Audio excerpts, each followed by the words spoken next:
ഇന്ദ്രപ്രസ്ഥത്തിലെ അധികാരത്തിന്റെ അകത്തളങ്ങളിൽ വീണ്ടും ചതുരംഗ കരുക്കൾ നീങ്ങുകയാണ്. രാജ്യത്തിന്റെ ഉപരാഷ്ട്രപതി കസേരയിലേക്ക് പുതിയൊരാളെ കണ്ടെത്താനുള്ള ആവേശകരമായ പോരാട്ടത്തിൽ ഭരണപക്ഷവും പ്രതിപക്ഷവും അംഗം കുറിച്ചു കഴിഞ്ഞു.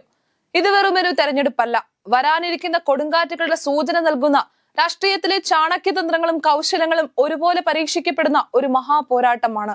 ആരോഗ്യ പ്രശ്നങ്ങളെ തുടർന്ന് നിലവിലെ ഉപരാഷ്ട്രപതി ജഗദീപ് ധൻഖർ അപ്രതീക്ഷിതമായി കസേര ഒഴിഞ്ഞതോടെയാണ് ഈ തീപാറുന്ന പോരാട്ടത്തിന് കളമൊരുങ്ങിയത്. ഒരു വശത്ത് ദക്ഷിണേന്ത്യയിൽ താമര വിരിയിക്കാൻ തമിഴ്നാട്ടിൽ നിന്നുള്ള തങ്ങളുടെ പുലിയായ CP രാധാകൃഷ്ണനെ NDA ഇറക്കുമ്പോൾ, മറുവശത്ത് ഭരണഘടനാ മൂല്യങ്ങളുടെ കാവൽ സിംഹമായ തെലങ്കാനയിൽ നിന്നുള്ള മുൻ സുപ്രീം കോടതി ജഡ്ജി B സുദർശൻ റെഡ്ഡിയാണ് ഇന്ത്യ സഖ്യം അണിനിരത്തുന്നത്.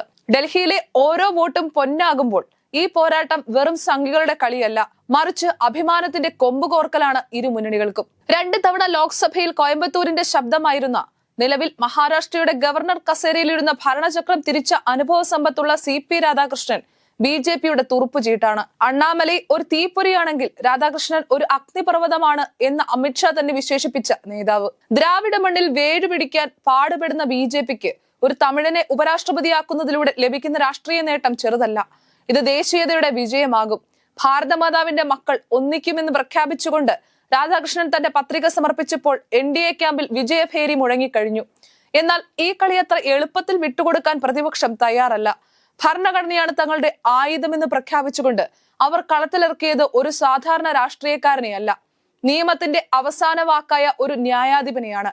സൽവാൻ ജുദൂം പോലുള്ള ഭരണകൂട ഭീകരതകൾക്കെതിരെ വിധിന്യായം എഴുതിയ ഭരണഘടനയുടെ കാവലാളായി അറിയപ്പെടുന്ന ജസ്റ്റിസ് B സുദർശൻ റെഡ്ഡി പ്രതിപക്ഷത്തിന്റെ ബ്രഹ്മാസ്ത്രമാണ്. ഇത് ഭരണഘടനയെ നെഞ്ചിലേറ്റുന്നവരും അതിനെ ചവിട്ടിമെതിക്കാൻ ശ്രമിക്കുന്നവരും തമ്മിലുള്ള യുദ്ധമാണ് എന്ന് മല്ലികാർജുൻ ഖാർഗെ പ്രഖ്യാപിക്കുമ്പോൾ അത് ഭരണപക്ഷത്തിനുള്ള വ്യക്തമായ മുന്നറിയിപ്പാണ്. ഉപരാഷ്ട്രപതിയെ തെരഞ്ഞെടുക്കുന്ന 774 അംഗ ഇലക്ടറൽ കോളേജിൽ കണക്കുകൾ NDAക്ക് അനുകൂലമാണ്.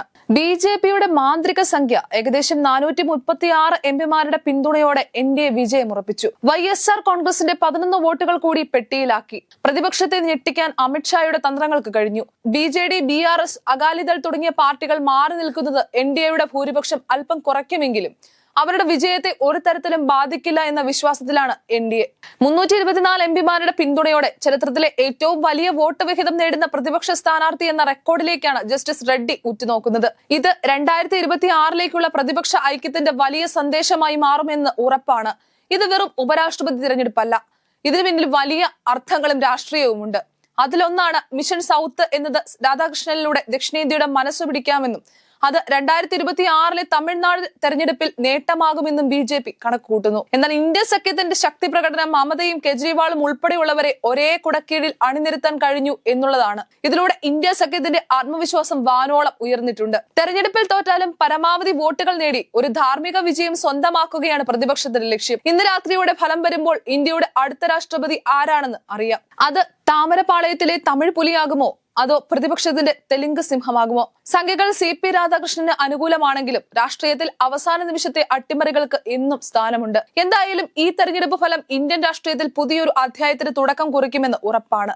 കാത്തിരുന്ന് കാണാം ഡൽഹിയിലെ ഈ ഗ്ലാഡിയേറ്റർ പോരാട്ടത്തിന്റെ അന്തിമഫലം.